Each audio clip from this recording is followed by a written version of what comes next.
Transgender athletes are a common subject in the sports media realm, and today I'm going to talk about the recent legislature, as well as legislature in the past year, bills being enacted, and most importantly, what was just passed in the House recently. More than 55 bills directly target transgender girls and women in sports that would prevent them from playing on the team that aligns with their gender identity.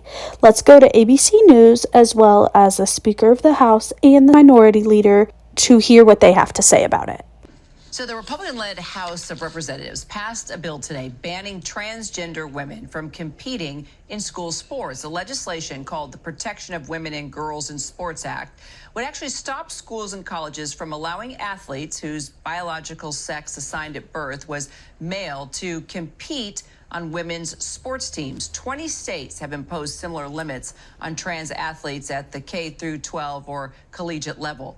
House Speaker Kevin McCarthy celebrating the passage during a press conference outside the Capitol just a short bit ago, while Democrats blasted the move. Take a listen. Today is a great day for America, for fairness, for families, and most importantly, for female athletes. House Republicans pledged before the last election their commitment to America to protect women and girls in sports. Today, we kept that promise. The NCAA already has a policy as it relates to this issue. So does the International Olympic Committee.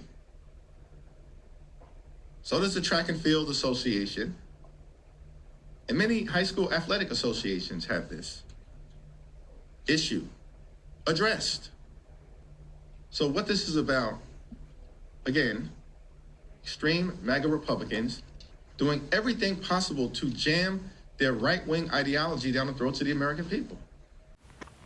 Now, when it comes down to it, I believe that we should separate elementary and middle school athletics from collegiate and professional athletics. I think those are two completely different realms.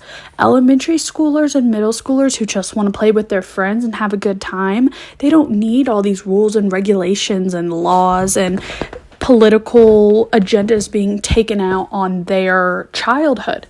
When it comes to professional sports, I can see how people would want to keep things fair and for everyone to be given an equal shot. But at the same time, it also should not come down to political agenda and pushing one party's side over the other party's side, whenever at the end of the day, all people care about and all the spectators care about is sports. Now, here's the thing.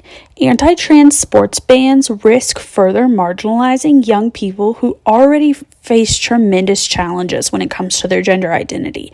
But at the other side, there is proven or thought to be proven scientific evidence that some of these gender markings can enhance performance when it comes to athletic ability. So that has to be taken into consideration too.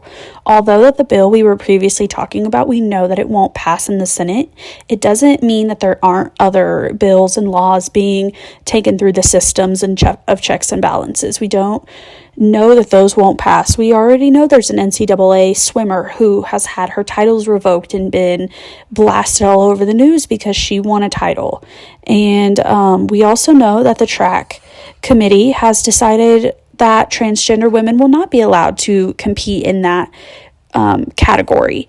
And so those laws are being put in, and I do believe that those laws will continue to be enacted.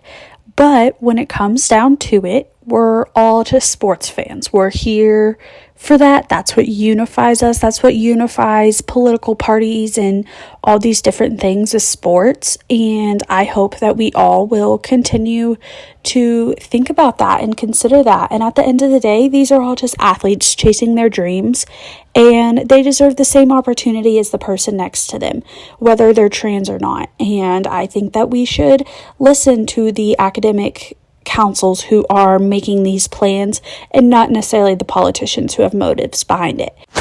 Thanks for listening to Sports News today. I'm Chloe Walker. Have a good evening.